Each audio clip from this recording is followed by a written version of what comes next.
Let's talk about timing.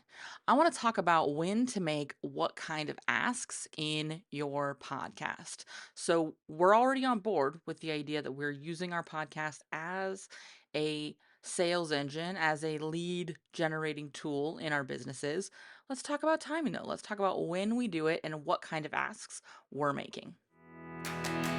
Welcome to the More Profitable Podcast with Stacey Harris. I'm Stacey, and this is the spot to learn more about the strategies, tactics, and tools you need to build your more profitable podcast. My team and I work every day with podcasters like you to shift shows from frustrating time sucks to productive members of your sales team, because your show should be built to generate and convert leads. So let's get into it. We're going to talk about 4 calls to action times today. And what I want you to notice is not just the when, but the what. Because we're using these different timing mechanisms to drive different kinds of asks. And that's what allows us to layer these in a way that makes them most effective. I also want to say, because I feel like this is like the the PSA part of this episode, I also want to say that you should be using at least 2 of these all the time. At least 2 of these. In 95% of my episodes, you hear 3 of these. And from time to time, you're going to hear me, that's right, roll out all 4. I'm going to hit things at all 4 of these calls to action opportunities. And so I want to encourage you, as you have a feeling of resistance, or if you have a feeling of resistance come up, and be like, that's a lot, Stacey. It's not actually, because of how we're using each of these touch points. And also, I want to remind you, and honest to God, this may be the audiogram for this episode, but I want to remind you that if you are a coach or a consultant or a service provider who is using their podcast to build trust and drive traffic and interest to your offers, and you're not doing these things, you are spinning your wheels. Plain and simple. And quite frankly, if you're only doing one of these, you are spinning your wheels. You are sort of like performing checking the box without actually moving the needle. And that's the difference, right? That's the part where we need to be really honest with ourselves about how many touches, how much talk it takes to get someone to listen. And not just listen, but actually hear it. Last caveat for this, I want to remind you that at some point in your podcasting journey, you will feel like you have talked about something a million times. I say this to every client. It's funny. I just had a meeting with a client who just finished a launch, and we were talking about their content from the previous quarter and planning their new quarter, and they were really excited to get to talk about some other things and like have some other sort of shaped episodes because they had spent a lot of time talking about their launch. And they once again got on the call, just like I have done, just like nearly every one of my clients has done, and said, you're never going to believe this. After XYZ podcast episodes and XYZ amount of social posts and Instagram stories and whatever emails, whatever else, I just got an email before we got on this call of somebody asking me when the doors were going to open for their program name. It happens to us all. No matter how much you talk about it, no matter how much you feel like you've done nothing but talk about it, there's going to be somebody who hasn't heard it. And that's why we talk about it all the time. And the folks who are bothered by that, the folks who are like, oh my God, you're selling too much, which by the way happens way less than you think it does. And the fact that you're worried about it is one of the biggest signs that it likely won't happen. But those folks, we're not going to buy from you anyways. And so part of what we do by actively selling our offers is remove those frustrating parts of our audience that are never going to buy, are never going to support, are never going to refer, are never going to share. They're just taken. And personally, Maybe this is a hot take. I don't mind saying goodbye to them. I absolutely want to be of service. I absolutely want this show and everything I do to be of value. With that said,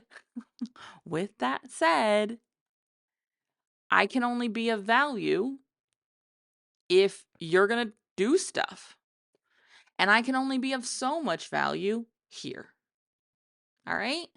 So, it's okay with me to let folks who are here mostly to complain about how I'm doing things while they don't do things, I'm happy to let them go. And I'm going to guess you are too. I'm also going to guess somebody just sprang into your mind. Somebody who sends you a lot of emails critiquing something, or like is the first person to point out a mistake and a typo in a piece of content. Yeah, we all know, we all have that person on our email list who follows us. I'll be honest, I've started blocking people years ago. Especially when I still had pink hair, and I would regularly get people telling me how I would be taking it a lot more seriously if I would just stop coloring my hair. Which is funny because I stopped coloring my hair and literally nothing changed. All right, before we dive in, and spoiler alert, this is one of those call to action times. I do want to let you know we have a private podcast. That's right. The podcast newsroom is coming back. Right now, you can go and listen to some Q&A and some audits I've done in the past. They are really good episodes, and there's a lot of really helpful information there. And this summer, we are going to be bringing back the podcast newsroom. It's going to look a little different. We're actually going to be running a series of serieses over on the podcast newsroom throughout the summer and into the fall. I'm really stoked about it. Our first series will be launching in May. If you would like to be the first to hear what's happening, I'm going to be real with you. This one is going to be around launching, which, by the way, listening, even if you're an established podcaster, listening to content built around launch stuff is a really good way to run an audit. Go in and make sure your foundational stuff is still good. So we're going to be running years and years and years and years ago. I had a launch your podcast opt-in. It was actually, this is how old it is. It was actually an opt-in we ran when we were still running the Hit the Mic Backstage private membership community, which hasn't existed for, I think, 5 or 6 years at this point. 6 years at this point. And inside of that membership, I had a Rockstar Guide to Podcasting, which taught you how to record, launch, produce, and release podcasts episodes. Anyways, we are reimagining that training, bringing it to the future, turning it into a 2026 asset, and we will be running that as a series on the private podcast, the podcast newsroom. This is how we're going to be using the podcast newsroom this year. Is we're going to be running just a couple of series, so that you have something that you can revisit. You have something that can really walk you through a process. But I'm really, really stoked about it, and that's going to launch in May. If you would like to make sure you get it and check in with the old episodes of the podcast newsroom, again, we've got some really cool audits and Q&A questions I've answered over there. You can do that now at thepodcastnewsroom.com, or of course, as always, there is a link in the show notes. Let's dig in. All right. I want to talk about these sort of one time location at a time, and we'll talk about how we use that time location. So the first one I want to talk about is pre-roll. This is your most timely promo. These are generally, and I say generally, for me, this is 100% how we use these.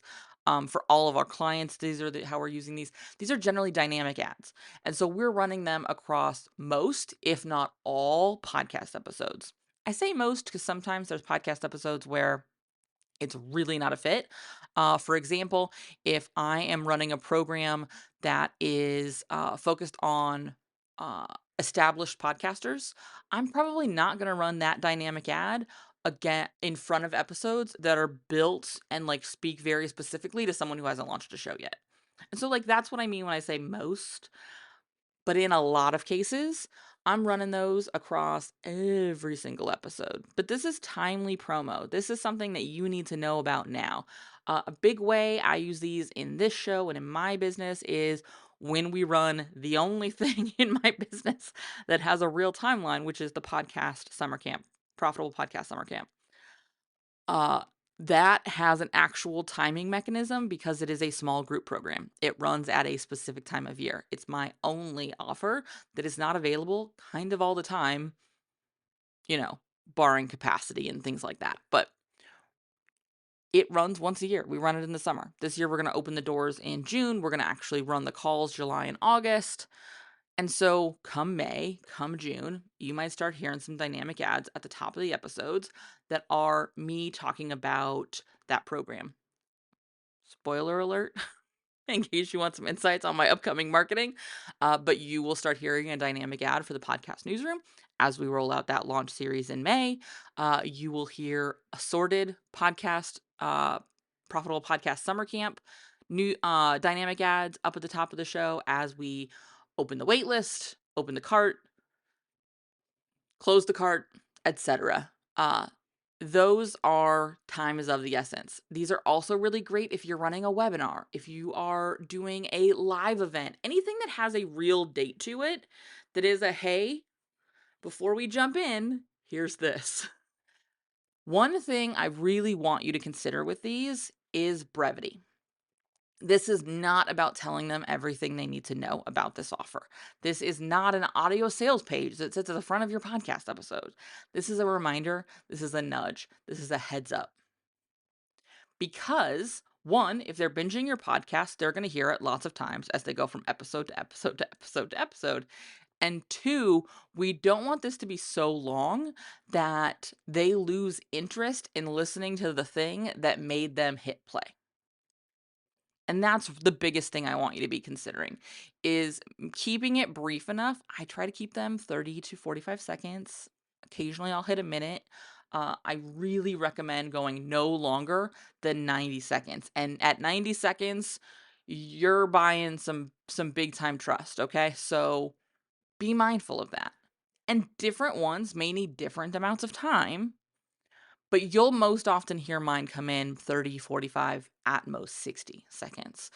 And they really are a, hey, before we get started, I want to remind you, if you haven't checked out the new launch series on the podcast newsroom, you're going to want to do that now. Make sure you sign up at thepodcastnewsroom.com. We're talking about gear, we're talking about strategy, and we're talking about actually getting your show out instead of just building yet another podcast plan. Join us now at thepodcastnewsroom.com.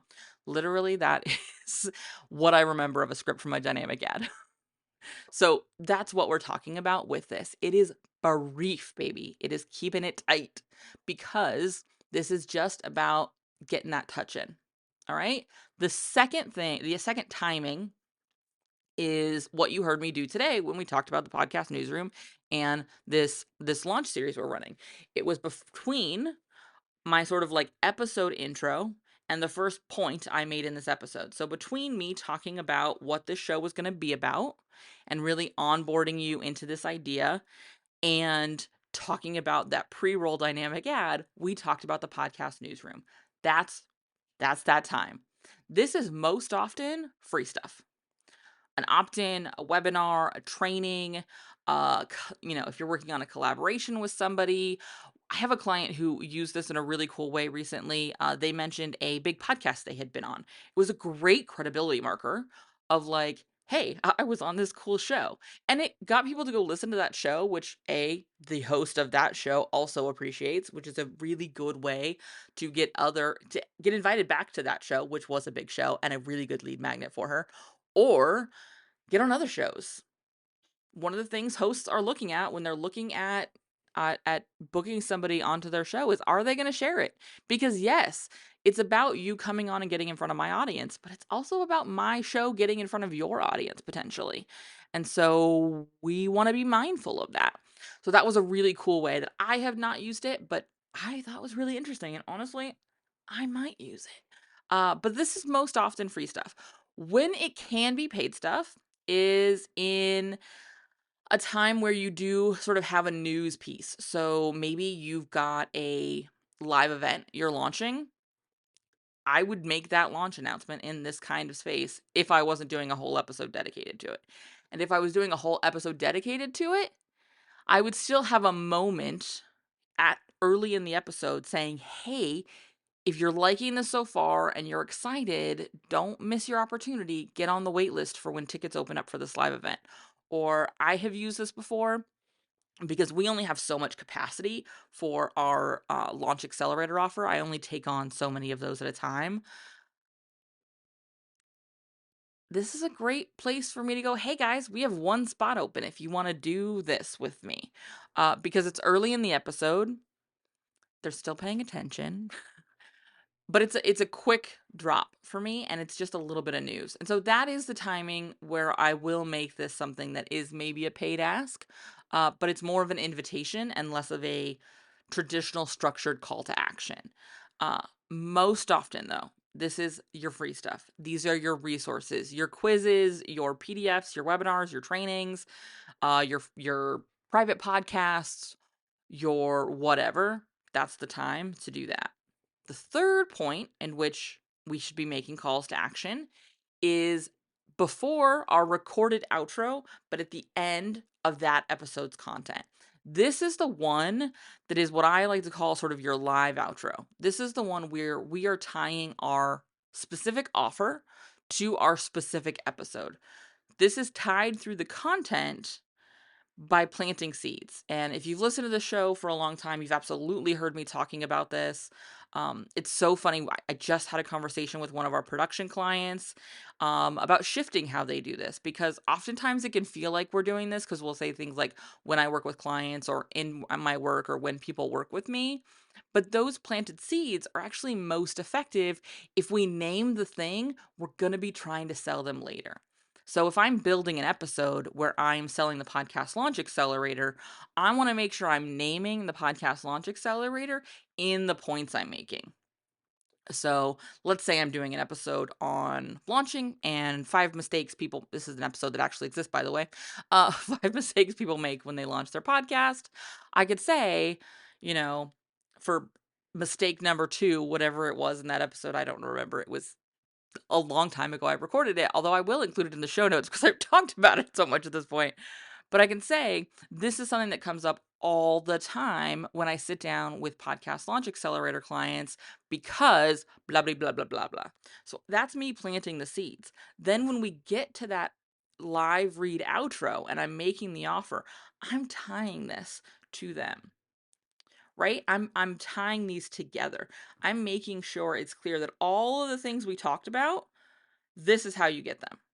And so it can be as simple as, if this episode resonated, come learn more. Or it can be as artful as, if you're sick of dealing with the frustrations of getting your show out of your project management system and into a podcast host and the earbuds of your ideal clients, it's time for us to have this conversation, because we actually launch podcasts. We don't just plan them. Come and book a call with me, blah, blah, blah. And so that would be the whole sort of bag of bananas sales pitch, right?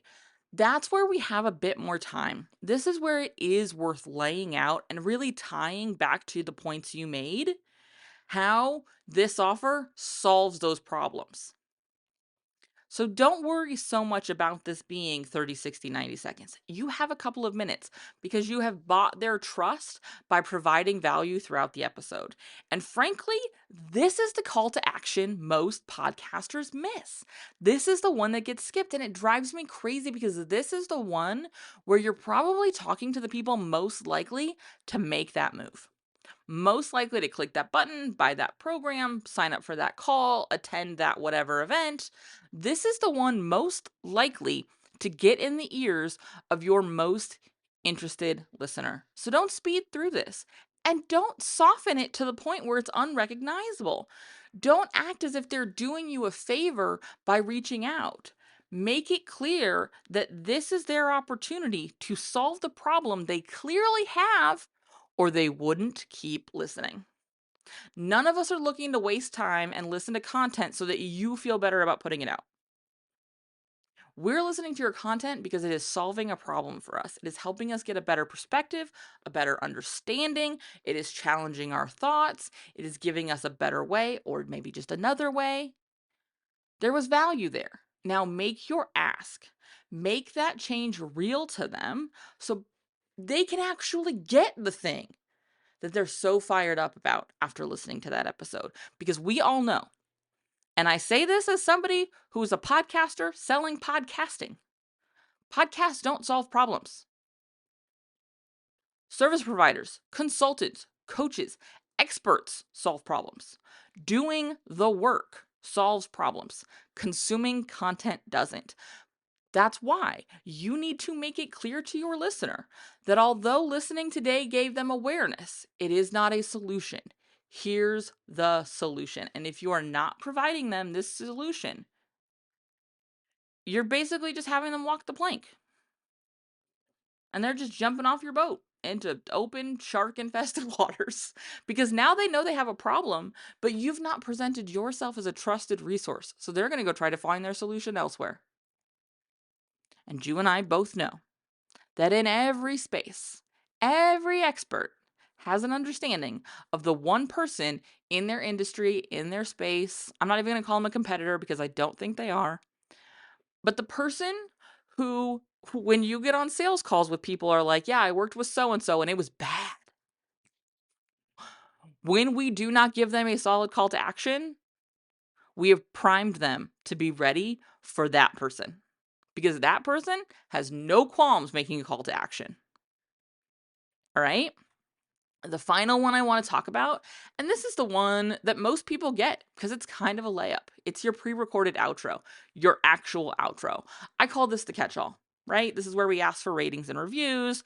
It's generally a generic free offer. Like you'll sort of in mine as we wrap up the show, you'll hear sort of a generic promo for the podcast newsroom. There'll be an invitation to come rate the show at ratethispodcast.com/more question mark. I think that's it. Uh, and so it's kind of the catch-all. I do like having this there just because if someone's listened to the whole show, they might do something. Uh, it is probably your least valuable call to action. Doesn't mean it shouldn't exist, but it's probably the one that's going to get the least traction. Don't put too much here. I think oftentimes we sort of, because especially, maybe I'm guilty because I'm calling it this catch-all, but we try to put a lot in there. I say one ask that's for you, that's your ratings or review. One ask that's free for them, that's your free offer. And one offer awareness kind of thing. So, if you're interested in upgrading your podcast, be sure to reach out for podcast production services or something sort of semi-generic like that. That's kind of the most I would do. More than 3, and a confused mind says no, is a cliche for a reason, right? You've given me too many offers, too many options. Maybe it's the Southern California girl in me, but I call this the in and out approach, right? They don't have a huge menu, but I also don't have to sit and look at it like I'm wildly overwhelmed and go, I don't know, like I do when I go to say a Jack in the Box menu, right? Like, why does Jack in the Box sell teriyaki bowls? I don't understand it. I will never understand it. I don't care. Anyways, I want you to have the in and out approach, not the Jack in the Box approach. All right? All right. As we wrap this up, I want you to know that your calls to action and your asks feel like something for you. But I want you to reframe it because you are providing incredible value with your show. You are moving people to make a decision in your content. You're helping them self-qualify. You're helping them better understand your work. You're helping them better understand why they can see results from the way you do your work. But none of that is helpful if you're not pairing it with these call to actions. And you'll notice that at the top of the episode, I said I use at least 3 of these in most episodes. You're almost always going to hear me make that call to action between the intro and my sort of first major point. You're almost always going to hear me do the sort of live read outro that I'm about to do. And you're always going to hear that pre-recorded sort of catch-all outro. The one you'll only hear from time to time, for me, is that pre-roll, that dynamic ad. And personally, I think the fact that it's only there from time to time is part of what helps make this super effective. But you're always going to hear the other three, because it is my job to show you the way to a solution. And that solution is not this show, it's work. If you are looking to get your podcast launch or improve your podcast this year, we do have one spot each for the Podcast Launch Accelerator and podcast production. These are largely very similar services where we are building strategy together and then we are producing content for you. One is just for established podcasters and one is for new podcasters. The containers look a little different because with our established podcasters, we know you're in it to win it for your show. And so we work together over a longer period of time. With our launch clients, I want to make sure you enjoy doing this. And so we build just your first season together. I will tell you that everyone who has built a podcast with me, and I love this fact, has a podcast still. All right? This is not about building 3 episodes that are going to go die on Apple Podcasts forever and ever because you lost momentum. Every single podcaster who has launched a show with us is still running a show. And those shows are growing and those shows are doing good work for them in their businesses. Because they built something with support and they built something to stand the test of life pressures. All right? And we can do the same for you. If you want to know more or you want to book a call to talk to me about either of those options, head on over to Uncommonly More, or of course, all the links are in the show notes.